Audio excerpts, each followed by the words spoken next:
This is a very interesting article I'm looking at. Let's just find it. It's from the Daily Advertiser, Friday, December the 11th, 2015. That's today, of course. Now, this is an article about domestic violence. It's also in the ABC, but the ABC used a different phrase. This has got the correct understanding of the phrase. It's horrendous charges against former Wagga man in States North. Now, the ABC called it Moree man charged with domestic violence offences spanning 11 years.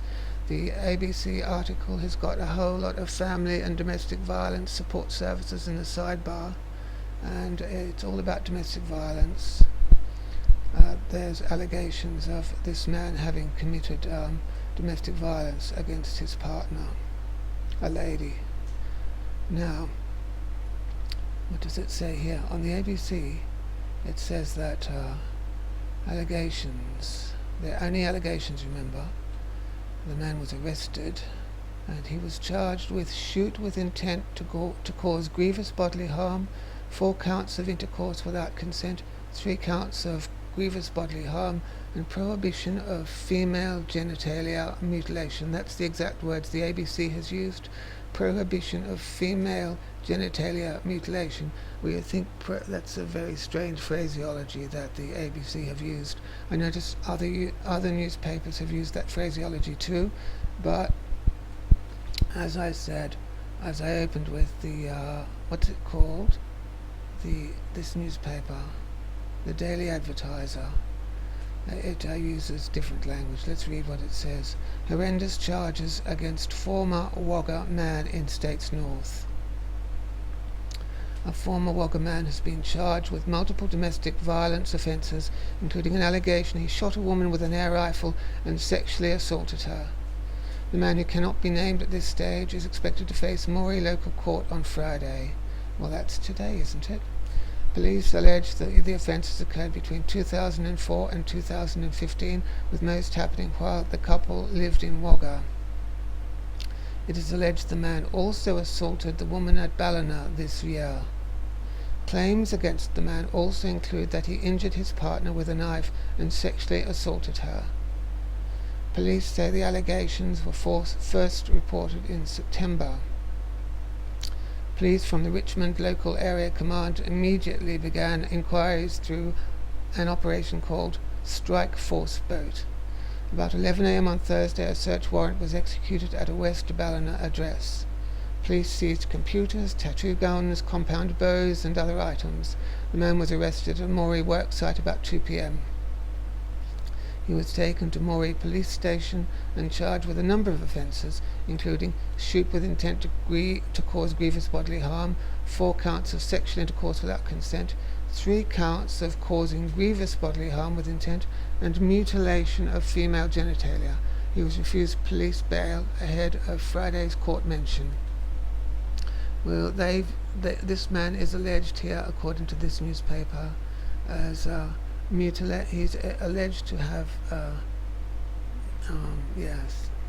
he's alleged to have genitally mutilated somebody. This is an allegation. Mutilation of female genitalia. And that's from the Daily Advertiser, wherever that newspaper is. But if we consider the whole context from the national broadcaster, the ABC, they've called it prohibition of female genitalia mutilation. That's what they're calling it. Anyway, the fact is the ABC are making a big issue about domestic violence. This alleged female genital mutilation by a man against a woman is all being lumped in with domestic violence matters, and it's an event that's alleged to have occurred in New South Wales. There's a big number here. The number keeps changing whenever a domestic violence matter occurs. So far today, police in Australia would have dealt with, on average, so many domestic violence matters. They give you a whole lot of family and domestic violence support services. Now, I want to discuss all this seriously because we have a minister in New South Wales. Her name is Pru Goward, however you spell it, Pru Goward, and she's the Minister for Domestic Violence and Sexual Assault. That is her title. So she will be concerned with this. this alleged female genital mutilation as domestic violence. I say, however, that male genital mutilation is also domestic violence. Male genital mutilation is perfectly legal in New South Wales. Pru Goward is the Minister for the Prevention of Domestic Violence and Sexual Assault. I say that she should be protecting boys. I don't have to.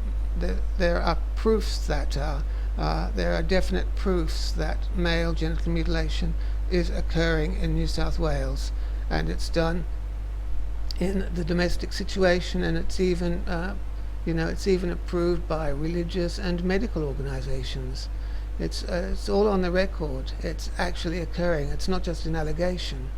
So I'd like to know what Pru Goward is doing about male genital mutilation as an act of domestic violence. If female genital mutilation can be called an act of domestic violence, as the ABC is here inferring, I don't see why male genital mutilation can't be considered an act of domestic violence. The ABC puts up all these family and domestic violence support services whenever they talk about female genital mutilation or domestic violence. If they talk about male circumcision on this ABC website, they will not put up any domestic violence support services or sexual assault services. I've got extra holes in my penis from male genital mutilation, and no one cares about that. No one is going to offer me any counselling about that. The ABC isn't going to offer me any counselling about that. Pru Goward isn't going to offer me any counselling about that.